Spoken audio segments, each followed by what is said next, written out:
comentaba en la mañana que cuando me dicen compartes, la verdad es que es toda una lucha porque siempre la pregunta es ¿de qué hablo? ¿Qué comparto? Y yo creo que todas las personas que vienen a este lugar acá arriba, a la plataforma, tienen la misma pregunta y entonces entra una pregunta hacia Dios: ¿qué quieres que diga? ¿Qué hablo? Y fue todo un tema. Muchas gracias, Vicky. Fue todo un tema y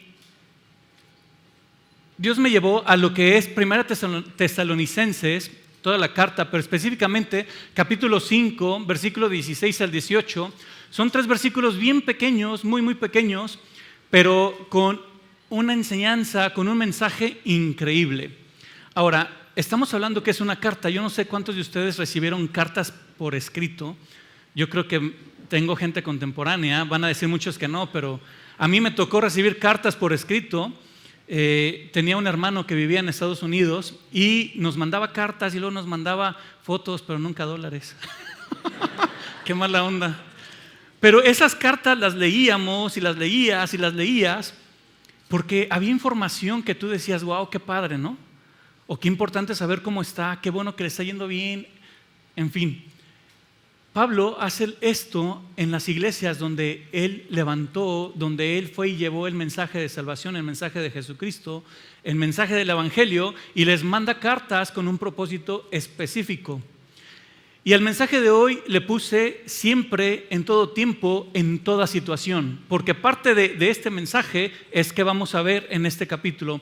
Pero quiero que me acompañes a orar para poner este tiempo en Dios. Señor, gracias por este tiempo, en verdad es tuyo, úsalo para ti, para honrarte, para glorificarte. Señor, que en verdad toda la información que tenga sea usada por ti y sobre todo dame la sencillez para explicarlo a pesar de los nervios, a pesar de, pues Señor, de aquello que pueda ser pues confuso para mí, para explicarlo. Yo quiero que tú tomes el control, que tu Espíritu Santo hable a nuestras vidas, a nuestra mente, a nuestro corazón. Que salgamos de aquí con una decisión, Padre, de ir a ti todos los días. Que te reconozcamos como lo que eres, el Todopoderoso. Que reconozcamos a Jesucristo como lo que es el Rey de Reyes y el Señor de Señores. Y que en verdad tomemos en cuenta lo que el Espíritu Santo tiene en nuestras vidas. En Cristo Jesús. Amén. Y entonces dice capítulo 5 de primera carta Tesalonicenses 5, 16 al 18 dice lo siguiente, que aquí lo tenemos en la pantalla. Estén siempre alegres, nunca dejen de orar, sean agradecidos en toda circunstancia, pues esta es la voluntad de Dios para ustedes, los que pertenecen a Cristo Jesús. Ahora, aquí hay algo bien importante, porque son 3 versículos bien pequeños, muy prácticos, pero la pregunta es, ¿por qué Pablo está diciendo esto a esta iglesia de esta ciudad llamada Tesalónica? ¿Por qué les está diciendo?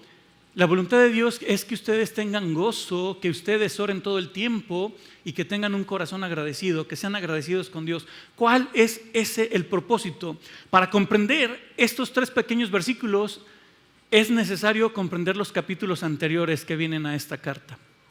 Del 1 al 4, y lo vamos a ver de una manera muy rápida porque sí es bastante importante saberlo. Y dice entonces el capítulo 1, versículo 2.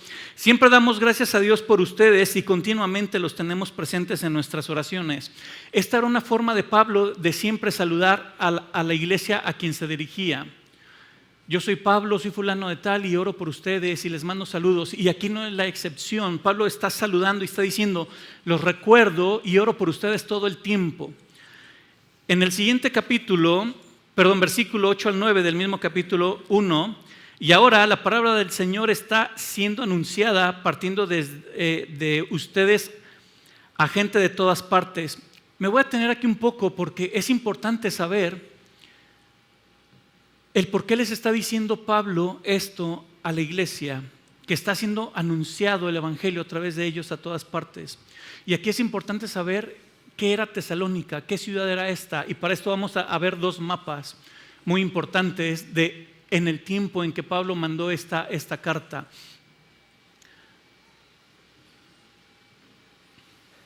Ya merito. Los mapas, ahí está, el anterior. Ok, Pablo escribe esta carta en uno de sus viajes misioneros desde Corinto. Está escribiendo esta carta y en Corinto él es prisionero, es decir, está encarcelado con ciertas libertades, pero está encarcelado. Y Corinto es una ciudad muy, muy importante que está entre dos ciudades también bastante importantes, lo que es Macedonia y Acaya. Corinto es una ciudad con un puerto donde había bastante comercio. En ese tiempo la población eran 200,000 personas aproximadamente.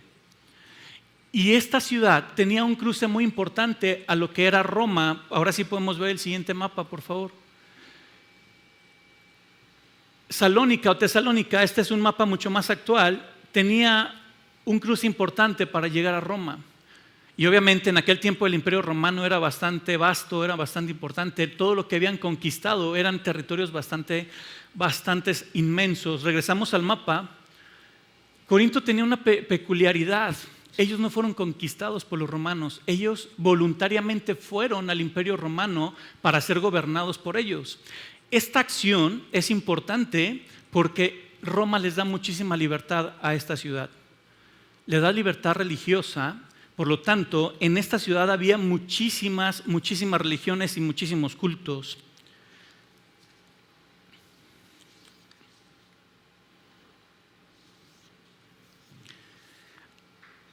Adoraban a muchísimos dioses. Ahorita te digo por lo menos alguno de ellos. Zeus, Apolos, Atenas, Artemisa, Isis, Osiris, Demeter, Poseidón, Pan, Hércules, Hades. Por mencionarte alguno de ellos, eran los dioses que ellos adoraban. En este tipo de culto y adoración ellos ofrecían muchísimas cosas. Rituales sexuales, rituales de alimentos donde iban y luego vomitaban. Era parte de lo que ofrecían, parte del sufrimiento, parte del placer. Era parte de lo que le daban en esta expresión religiosa a estos dioses. Tenían una libertad económica porque ellos acuñaban sus propias monedas. Es una ciudad muy, muy importante, pero también es una ciudad donde había muchísima persecución a aquellos que profesaban otra fe. Y entonces Pablo es lo que les está diciendo. Ahora la palabra del Señor en 1 Tesalonicenses 1:8-9 está siendo anunciada partiendo de ustedes a gente a todas partes, aún más allá de Macedonia y Acaya, ya lo situamos. Pues a donde quiera que vamos encontramos personas que nos hablan de la fe que ustedes tienen en Dios. No hace falta que se los mencione, pues no dejan de hablar de la maravillosa bienvenida que ustedes nos dieron y de cómo se apartaron de los ídolos para servir al Dios vivo y verdadero. Pablo está reconociendo algo que ellos habían hecho. Ellos escucharon el mensaje de Pablo cuando Pablo estuvo en esta ciudad, el mensaje de que Jesucristo es el Salvador, el Mesías prometido.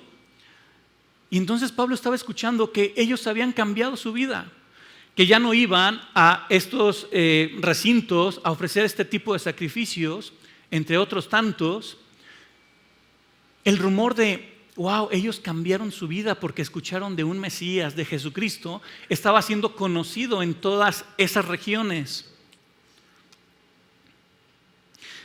Capítulo 2, versículo 13 al 14 dice: por lo tanto, nunca dejamos de darle gracias a Dios de que cuando recibieron su mensaje de parte nuestra, ustedes no consideraron nuestras palabras como solo ideas humanas. Tomaron lo que dijimos como las mismas palabras de Dios, la cual, por supuesto, lo es. ¿Qué está pasando aquí? Mira, te voy a mencionar un poquito de Pablo. ¿Quién es Pablo?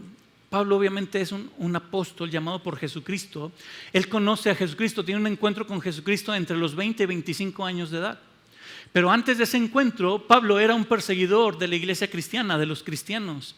Era un judío bastante instruido. Él era teólogo, él era filósofo y él era abogado. También era políglota, hablaba 4 idiomas: hebreo, griego, arameo, y hablaba latín también. Era una persona muy, muy instruida, con muchísima autoridad dentro del judaísmo. Tanta autoridad tenía que él fue quien dio el permiso para que mataran a Esteban, el primer cristiano que fue asesinado por su fe. Fue Pablo quien dio el consentimiento, y ahora es Pablo quien sufre o quien vive este encuentro con Jesucristo, y ahora es Pablo quien va a animar a los cristianos que están siendo perseguidos. Es por eso el motivo de esta carta a estos cristianos. Y luego, amados hermanos, sufrieron persecución por parte de sus propios compatriotas. De esta manera imitaron a los creyentes de las iglesias de Dios en Judea, quienes por su fe en Cristo Jesús sufrieron a manos de su propio pueblo, los judíos. Y Él mismo hizo sufrir a los judíos. Él tiene conocimiento del Antiguo Testamento, de las promesas de Dios. Pablo no está escribiendo al azar nada más. Pablo no está hablando de un Dios que no conoce. Lo conocía en teoría, desde luego, porque había estudiado tanto. Pero hoy está mandando una carta dando testimonio de que hoy lo vive, no lo conoce, hoy está viviendo a Dios verdaderamente. Primera Tesalonicenses 3, 5 al 8 dice: por esta razón, cuando ya no pude más, envié a Timoteo para averiguar si la fe de ustedes seguía firme. Este es el motivo principal de esta carta. Pablo tenía una angustia, tenía una zozobra de toda esa persecución que estaban viviendo y decía: ¿cómo está la iglesia en Tesalónica? ¿Cómo están los cristianos de Tesalónica? Necesito saber. Sé que su fe está siendo escuchada, sé que siguen firmes, pero ¿cómo están ellos en esta persecución? Esa era la preocupación de Pablo, que ellos siguieran firmes a pesar de lo que estaban viviendo, a pesar del ataque que estaban viviendo, a pesar de las circunstancias que estaban viviendo. Pablo deseaba saber, por eso es que él envía a Timoteo. Tenía miedo de que el tentador los hubiera vencido y que nuestro trabajo hubiera sido en vano. Pero ahora Timoteo acaba de regresar y nos trajo buenas noticias acerca de la fe y el amor de ustedes. Nos contó que siempre recuerdan nuestras visitas con alegría y que desean vernos tanto como nosotros deseamos verlos a ustedes. Así que, amados hermanos, en medio de nuestras dificultades y sufrimientos hemos sido muy animados porque han permanecido firmes en su fe. Nos reaviva saber que están firmes en el Señor. Y entonces Pablo, cuando llega a Timoteo, porque Pablo envía a Timoteo para saber cómo estaba esta iglesia, obviamente Pablo sabía que estaban sufriendo. Entonces Pablo empieza a decirles: estoy tranquilo. Hoy sé que ustedes están bien a pesar de lo que están viviendo. Hoy sé que su fe está firme a pesar de estar siendo perseguidos, a pesar de que algunos de ustedes los han matado. Hoy sé que ustedes siguen creyendo en ese mensaje de salvación, en ese Mesías, en las promesas que yo les compartí. Y entonces Pablo, en esa tranquilidad, su mensaje empieza a cambiar un poco. Primero les dice: yo estaba preocupado por esto, he escuchado de ustedes esto, pero esta era mi preocupación. Por eso envié a Timoteo. Pero hoy les quiero dar una instrucción diferente. Hoy ya estoy tranquilo, sé que su fe está firme. Y a partir del capítulo 4 da instrucciones de vida muy importantes. Dice 4:1: finalmente, amados hermanos, les rogamos en el nombre del Señor Jesús que vivan de una manera que le agrada a Dios, tal como les enseñamos. Ustedes ya viven de esta manera y los animamos a que lo sigan haciendo aún más. Aquí empieza una instrucción de vida muy importante. De hecho, en este momento de la carta, Pablo les está animando a través de la segunda venida de Cristo. Les está dando instrucciones, puesto que él sabía de unos ritos que se hacían sexualmente en los templos, y él les dice: no lo hagan, y les empieza a hablar sobre esta área sexual. Y después de esto les empieza a decir de la segunda venida de Cristo, les empieza a dar esperanza. Jesucristo va a venir, va a regresar por su iglesia, va a regresar por nosotros. Tengan ánimo. Y de alguna manera les está diciendo: no importa lo que estén viviendo ahorita, Jesucristo va a venir en algún momento por nosotros. Les está animando. Capítulo 5, que es donde nuestro mensaje o el mensaje se centra, empieza a dar instrucciones, pero mucho más aterrizado. Instrucciones de vida completamente en lo que es la iglesia. Y dice 5:12 al 18: amados hermanos, honren a sus líderes en la obra del Señor. Ellos trabajan arduamente entre ustedes y les dan orientación espiritual. Ténganles con mucho respeto y de todo corazón demuéstrenle amor por la obra que realizan y vivan en paz unos con otros. Hermanos, les rogamos que amonesten a los perezosos, alienten a los tímidos, cuiden con ternura a los débiles, sean pacientes con todos. Asegúrense de que ninguno pague mal por mal, más bien siempre traten de hacer el bien entre ustedes y a todos los demás.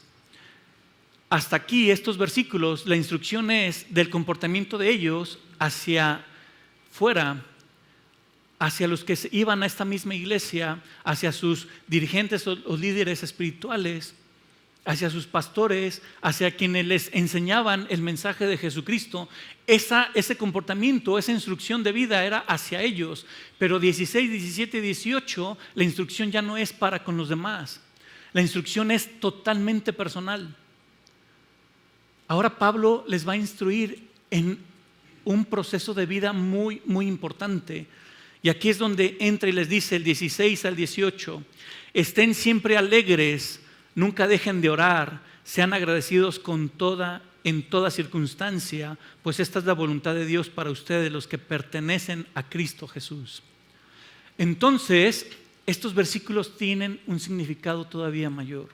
Se comprenden más porque vienen a resaltar una situación que están viviendo en esta ciudad, una ciudad tan diversa, una ciudad que en aquel tiempo era tan cosmopolita, con muchísimos ritos, con muchísimas situaciones, con muchas libertades, pero también con mucha persecución para los cristianos en ese momento. Había cristianos que habían perdido la vida. En el sector salud era un tiempo deprimente. Y entonces Pablo en estos 3 versículos les transmite algo bien importante. Pablo ya está tranquilo, ya sabe que a pesar de que están siendo perseguidos, a pesar de eso, yo sé que su fe sigue firme. Pero hoy les quiero animar a lo siguiente. Y entonces empieza a decir, estén siempre alegres, nunca dejen de orar, sean agradecidos en toda circunstancia, pues esta es la voluntad de Dios para ustedes, los que pertenecen a Cristo Jesús. Mira, moviendo un poquito el orden, que no pasa nada si movemos el orden, en verdad. De hecho, vamos a comprender un poco mejor esto. Esta es la voluntad de Dios para ustedes, los que pertenecen a Cristo Jesús. Cuando en la palabra de Dios, cuando nos habla de la voluntad de Dios, cuando en la Biblia vemos la voluntad de Dios, Dios va a hablar de su corazón, del sentimiento de su corazón, del deseo de su corazón para con las personas. Y en este caso Pablo les está diciendo el deseo de Dios, el ánimo de Dios, la voluntad de Dios, el fuerte anhelo de Dios para ustedes es que estén. Ahora esta palabra es bien importante, estén. Se deriva de un verbo que es verbo estar en infinitivo. Y todos los verbos demuestran una acción. Comer es una acción, ¿cierto? Correr es una acción. Estar es una acción.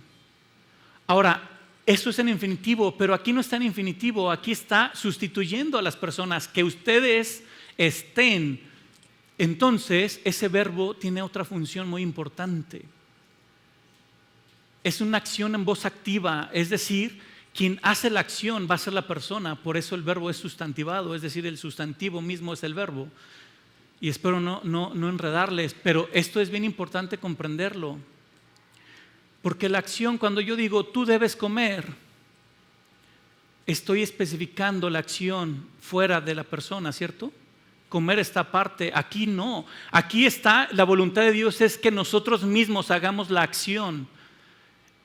Es un presente continuo, que constantemente estemos, que constantemente esté, pero la pregunta es ¿en dónde debo estar?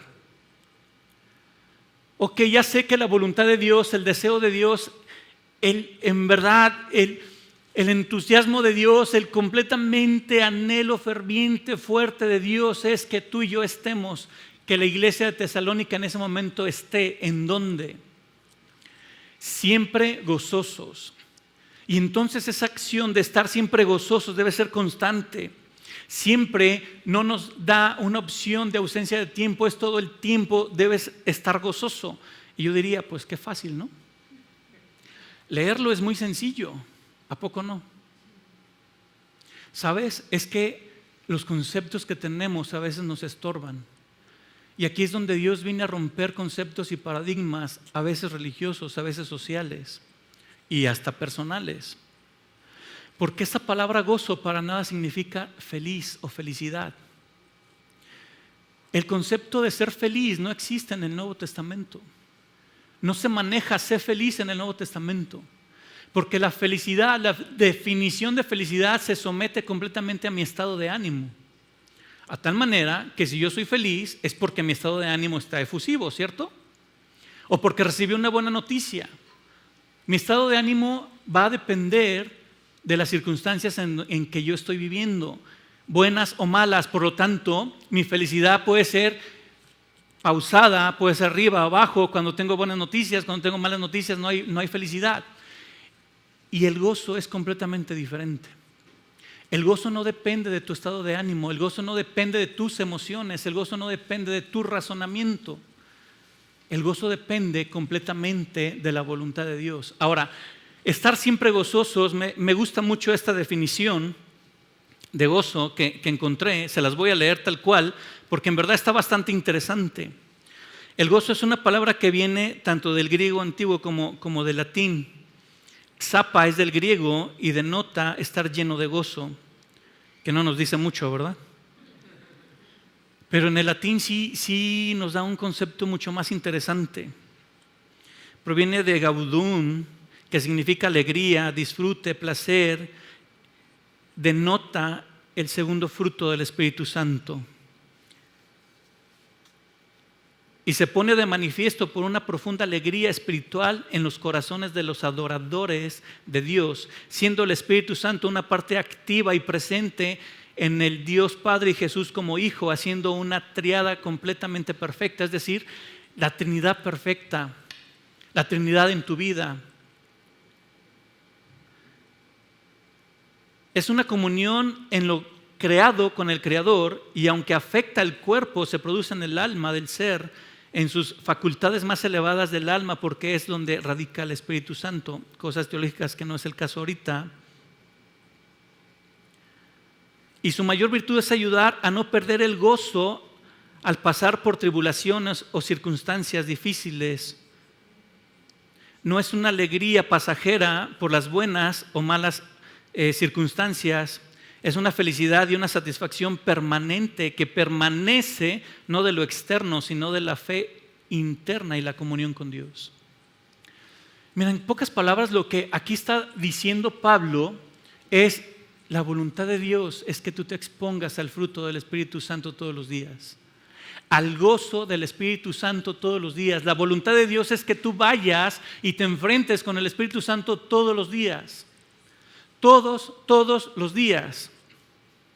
Gálatas 5:22 dice lo siguiente: mas el fruto del Espíritu es amor, gozo, paz, paciencia, benignidad, bondad, fidelidad, mansedumbre, dominio propio. Contra tales cosas no hay ley.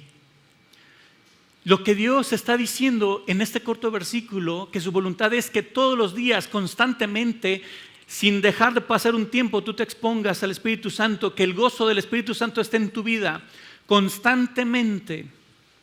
Ese estén es un presente continuo. No hay opción a no estar. Es como cuando nos dicen nuestros padres: come. No, pues claro que voy a comer, ¿verdad? Tengo que comer. Ese come es un imperativo que no nos afecta para nada, porque ni siquiera nos ofenden cuando dices: pero debes comer, ¿eh? Este imperativo, esta orden que estamos recibiendo o que están recibiendo los tesalonicenses a través de Pablo, que también es para nosotros, es: yo les digo o les ordeno que estén, porque la voluntad de Dios es que ustedes estén. Pero no se siente ofensivo, porque está hablando del corazón de Dios para nosotros, está hablando del deseo de Dios para nosotros. Y Dios desea, en verdad desea, que todos los días, sea cual sea lo que vivas todos los días, buenas noticias, malas noticias, noticias regulares, etcétera, días soleados, días nublados, días lluviosos, de cualquier tipo de día que tengas, Dios desea que te encuentres y te enfrentes con el Espíritu Santo todos los días. Esa es la voluntad de Dios, que estés constantemente enfrentándote al gozo del Espíritu Santo. No importa lo que vivas, no importa la noticia que recibas. Ese presente continuo no da ni el más mínimo pie a una ausencia del pasado. Es constantemente: este minuto debes estar, el siguiente minuto debes estar, esta hora debes estar, la siguiente hora debes estar, este día debes estar, el día de mañana, el día de pasado mañana, la siguiente semana, el siguiente mes, el siguiente año, todos los días de tu vida. El deseo de Dios es que estés constantemente en comunicación con el Espíritu Santo, en exposición con el Espíritu Santo. Porque el Espíritu Santo desea desarrollar en ti este gozo del que está hablando Pablo. ¿Por qué lo está diciendo? Porque Pablo sabe, encarcelado, ya había sufrido y en verdad él muere aproximadamente en el 62 después de Cristo y muere decapitado. Pablo sabía lo que iba a vivir, no sabía cómo iba a morir, pero sabía que iba a morir. Estaba siendo perseguido por la fe que él proclamaba. Y entonces él, no en el conocimiento, sino en el vivir a Dios todos los días, en esa comunión con el Espíritu Santo todos los días, anima a esta iglesia y les dice: Dios desea en su corazón profundamente que tú te encuentres con Él todos los días. La pregunta es: ¿cómo es que yo voy a encontrarme con el Espíritu Santo todos los días? Y entonces viene la siguiente frase que dice: orando sin cesar. ¿Me ayudan a poner el esquema, por favor? Estén orando sin cesar, nunca dejen de orar, constantemente, constantemente. El deseo de Dios es que todos los días estés frente a Él a través de su Espíritu, a través del Espíritu Santo, en oración, en comunicación. Orar es algo bien simple también, porque orar es hablar, es expresar, es comunicar. Lamentablemente, esta palabra orar nos las han conceptualizado de una manera tan equivocada en muchas ocasiones. Y entonces pensamos que para orar debo estar en una posición indicada, en un lugar indicado, en un espacio indicado. Pero la respuesta es que no es así. Pablo no se refiere a esto. Pablo está diciendo: Dios anhela que todos los días, constantemente estés en comunicación con Dios, que le digas a Dios cómo estás, cómo te sientes, qué estás viviendo, qué buena noticia tienes hoy, qué noticia recibiste, qué te da ánimo, qué te da desánimo, cuáles son tus sueños, tus anhelos, cuáles son tus frustraciones, cuál es aquello que no se hizo y que anhelas que se haga, etcétera. Pablo les está diciendo a esta iglesia: yo sé por lo que están viviendo todos los días, sé que están siendo perseguidos, sé que hay personas muertas por creer en Jesucristo, por tener una fe distinta a tanta religión que hay allá. Yo lo sé perfectamente, pero yo quiero decirte que el deseo de Dios es que tú vivas con un gozo inexplicable, que tú vivas con una paz que no puedas explicar, pero que sí la puedas vivir. El deseo de Dios es que tú vayas y hables con Dios constantemente. Romanos 8:26 dice lo siguiente: además, el Espíritu Santo nos ayuda en nuestra debilidad. Por ejemplo, nosotros no sabemos qué quiere Dios que le pidamos en oración, pero el Espíritu Santo ora por nosotros con gemidos que no pueden expresarse con palabras. ¿Sabes? Es ahí en la oración donde te vas a encontrar con el Espíritu Santo, y el Espíritu Santo es donde íntimamente va a ver lo que estás viviendo. Y entonces el Espíritu Santo tiene una comunión perfecta con el Padre y le dice: ¿sabes qué? Lo que Él realmente quiere decirte es esto, pero no sabe cómo decirlo. ¿No te ha pasado que a veces dices: quiero decir algo pero no sé cómo decirlo? El Espíritu Santo sí sabe cómo decírselo a Dios, porque en esa intimidad con el Espíritu Santo es donde lo vas a conocer, todo lo que Él puede hacer en tu vida, a pesar de lo que estés viviendo. Ahora, esto no es solamente en las situaciones críticas o difíciles. ¿Sabes? Dios quiere que le comentemos todo lo que vivimos. Las buenas noticias, claro. ¿No te gusta compartir buenas noticias? ¿No te alegras en las buenas noticias? ¿No vas y las dices luego: ay, no manches, me pasó esto y estuvo bien chido? Pero también en las malas noticias necesitamos apoyo, un abrazo, un consejo. Bueno, es lo que Dios anhela en nuestras vidas. Por eso está diciendo: el deseo, la voluntad de Dios es que vivamos en el gozo del Espíritu Santo constantemente, muy independientemente de lo que vivamos, circunstancias buenas, malas, y que constantemente estemos en comunicación con Dios. Mira, el mejor ejemplo para esto es este aparato. Hoy no hay pretexto de que no te encuentren. Que no quieras responder es otra cosa, pero no hay pretexto de que no te encuentren. Antes sí, porque antes decías: no, pues ya que llegué a mi casa te llamo, y ya no llamabas, ¿verdad? Porque la línea era fija, ¿cierto? Pero hoy no. Hoy WhatsApp, hoy Facebook, hoy Instagram, hoy llamadas por WhatsApp. No tienes pretexto. estén no es un pretexto y no es una orden que nos trae una carga a nuestra vida. Por eso cuando leemos la voluntad de Dios es que estemos, no lo tomamos agresivamente, porque el deseo de Dios tan íntimo para con nosotros es que sí estemos con Él todos los días, cara a cara, en comunicación, en oración, expuestos al Espíritu Santo. ¿Sabes qué va a provocar esto en nuestras vidas? Lo que dice la última línea: agradecimiento.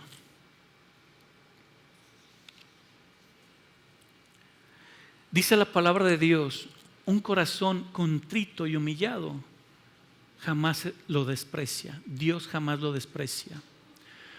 Una persona agradecida es una persona agradable, ¿a poco no? ¿Sabes? Dios quiere que vayamos todos los días en agradecimiento. Cuando tú agradeces, tú reconoces un favor que vino a tu vida. Reconoces, das el reconocimiento a una persona que estuvo en un momento en tu vida, ¿cierto? Dios anhela en su corazón que le reconozcamos constantemente todos los días. Porque sabes, indudablemente todos los días tienes bendiciones de Dios. Tenemos bendición de Dios. Provisión, cuidado, trabajo. Cuando tú estás expuesto a través de la oración al Espíritu Santo, Jesucristo decía: les conviene que yo me vaya, porque entonces enviaré al Consolador. Y ese Consolador es el que nos da gozo, el que nos da paz. Dios anhela, de veras anhela tener este tiempo con nosotros. Pablo sabía de esta iglesia que estaba siendo perseguida, que estaba siendo tribulada, que estaba siendo señalada. Sabía lo que estaban viviendo. Pablo mismo sabía lo que él mismo estaba viviendo. Pero también sabía cómo era vivir delante de Dios todos los días, en oración, expuesto al Espíritu Santo. Por eso es que Pablo les anima a esto en sus vidas. Yo no sé cómo vienes hoy. Yo no sé qué noticias has recibido. A lo mejor muy buenas noticias. Gózate en esas buenas noticias. A lo mejor no han sido buenas noticias. Gózate también en esta situación, porque es Dios quien quiere que tú vivas una paz y un gozo que no puedes explicar. Pero te aseguro una cosa: sí lo puedes vivir. Sí lo puedes vivir. Fíjate, yo te decía que antes leíamos una y otra vez las cartas, ¿no?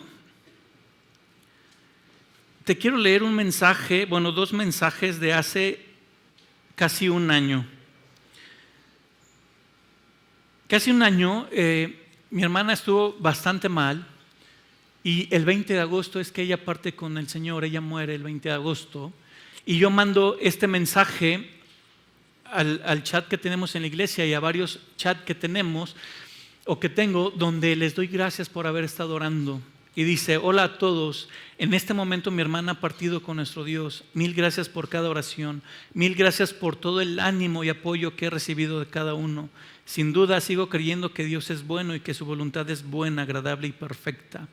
Duele muchísimo, descanso en el gozo que ella tiene en la presencia de aquel que nos ha llamado para estar con Él por toda una eternidad. Mil gracias, bendigo sus vidas. Y pongo Habacuc 3, 17 al 19, el cual dice: aunque las higueras no florezcan y no haya uvas en las vides, aunque se pierda la cosecha de oliva y los campos queden vacíos y no den fruto, aunque los rebaños mueran en los campos y los establos estén vacíos, aún así me alegraré en el Señor, me gozaré en el Dios de mi salvación. El Señor soberano es mi fuerza, Él me da pie firme como el venado, capaz de pisar sobre las alturas.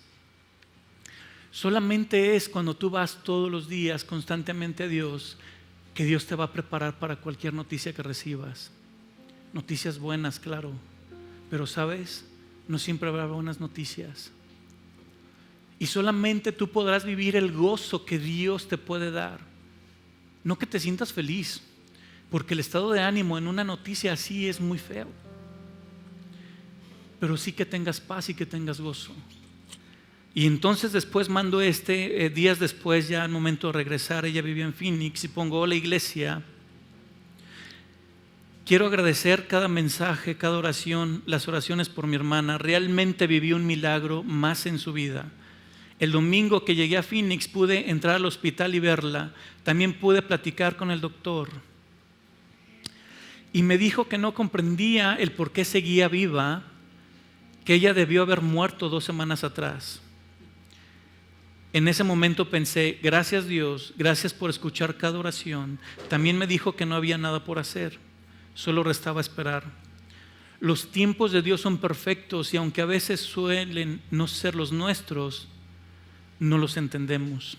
Personalmente en este momento no lo comprendo. Sé que en Él cada situación lleva un propósito. A veces parece todo un cliché decir que su voluntad es buena, agradable y perfecta, pero también es una realidad de que lo es y siempre lo será, aún muy por encima de nuestra opinión o nuestro deseo.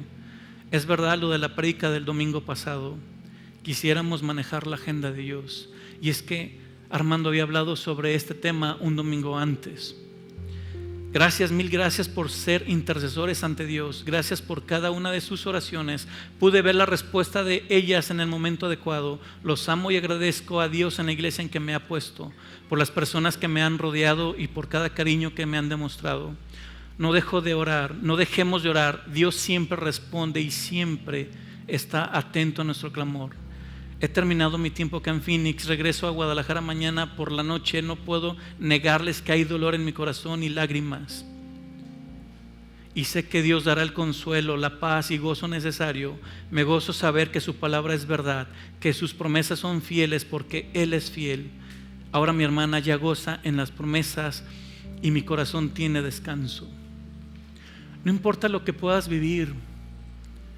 Pablo estaba preparando a esta iglesia, les estaba confortando por lo que estaban viviendo, pero les estaba preparando para lo que podían vivir también. No importa lo que estés viviendo, si es bueno, perfecto, gózate en eso bueno y dale gracias a Dios.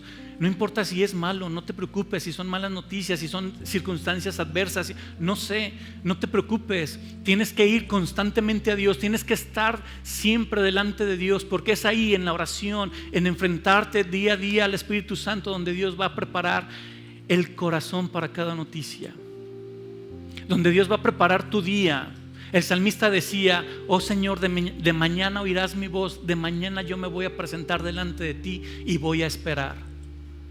Es en la oración donde Dios te va a dar las fuerzas, donde te va a dar la sabiduría, donde te va a dar la estrategia, donde te va a dar la respuesta. Es ahí en la oración donde el Espíritu Santo tú le vas a permitir que haga todo aquello que tú no puedes hacer, que traiga la paz que tú no puedes desarrollar, que traiga el gozo que tú no puedes desarrollar, pero que sí es posible.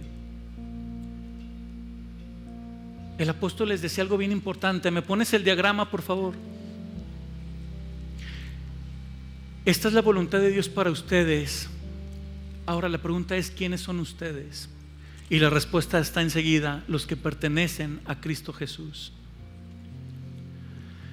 Tú no puedes vivir noticias devastadoras sin Jesucristo. Las puedes vivir, pero las vas a vivir horriblemente, estoy seguro, con un dolor inexplicable también, con respuestas inexplicables. Vas a vivir una situación completamente distinta, pero sabes, cuando las vives a través de Jesucristo, cambia completamente tu vida. ¿Quiénes están en Jesucristo? 2 Corintios 5:17 dice lo siguiente: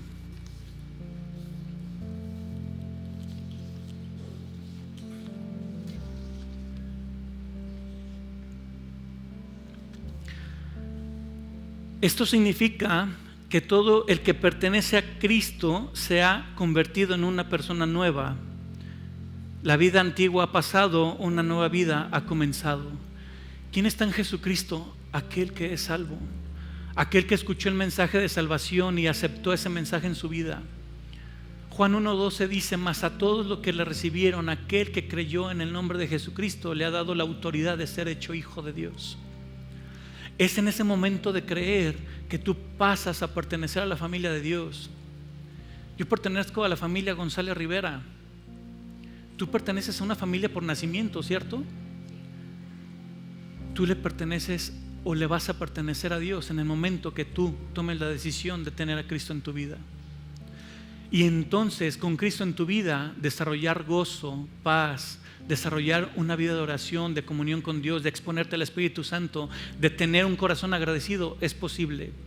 Solamente a través de Jesucristo Dios puede llevarte en este proceso, sea cual sea lo que vivas. Quiero que cierres tus ojos. El pertenecer a Dios parte de una decisión. Dios ya tomó una decisión. La decisión de Dios fue enviar a Jesucristo a morir en la cruz por ti y por mí. Decía Juan el Bautista: he aquí el Cordero de Dios que quita el pecado del mundo, porque el Cordero de Dios perfecto, que es Jesucristo, es lo único y lo suficiente para pagar el precio por tu conducta y mi conducta, que se llama pecado. Y solamente es decirle a Jesucristo: yo quiero pertenecer a Dios a través de ti. Si tú nunca lo has hecho, dile en este momento: Jesucristo, hoy yo te acepto como ese todopoderoso, como ese Cordero perfecto, como ese Salvador, ese Mesías prometido. Te pido estés en mi vida, dándome vida eterna, dándome la seguridad de ir a tu presencia eternamente cuando yo muera. Yo hoy reconozco que es verdad, que tú viniste y moriste en la cruz por mi pecado. Yo hoy reconozco esto en mi vida y yo te quiero pedir que estés en cualquier circunstancia que yo viva de aquí en adelante eternamente. Hoy acepto este regalo de salvación en tu nombre. Y continúa así con los ojos cerrados. A lo mejor puede ser que tú no sabes cómo llevar una vida de ir a Dios todos los días y hablar con Él. ¿Sabes? Simplemente hazlo. Simplemente preséntate delante de Dios. Tú recibes una llamada cuando manejas, tú recibes una llamada cuando estás con amigos. Es lo mismo con Dios. Orar no implica que tienes que estar en un lugar específico, en un horario específico. Esta comunicación con Dios implica que constantemente le compartas a Dios de tu vida. Y si tú no has hecho esto en tu vida, tomado esta decisión, hoy es el momento que le digas: Dios, yo quiero tener esto contigo, quiero tener esta relación contigo, quiero que tú me des consejo, quiero que tú me des guía, quiero que tú me des ese gozo que viene de tu Espíritu Santo. Ayúdame todos los días a ir delante de tu presencia constantemente, a estar hablando contigo. Enséñame cómo compartirte lo que vivo, lo que siento, lo que pienso, lo que anhelo. Hoy quiero entablar y hoy quiero tener esta relación a partir de hoy contigo, en Cristo Jesús. Y Señor, yo te doy muchísimas gracias, Padre. Gracias por este tiempo, gracias por tu amor, por tu misericordia, gracias por la instrucción que das en tu palabra. En verdad eres bueno y en verdad, Padre, yo te pido que nos des un corazón dispuesto a no solamente escuchar, sino en verdad a ir a ti todos los días. Prepara nuestra mente, nuestro corazón cada día a través de tu Espíritu Santo. Llévanos a vivirte de una manera tan especial, Padre, que no haya duda ni la más mínima en nuestra mente y en nuestro corazón de tu amor, de tu cuidado, de tu provisión, de tu voluntad, de tus planes para nuestra vida. En Cristo Jesús. Amén.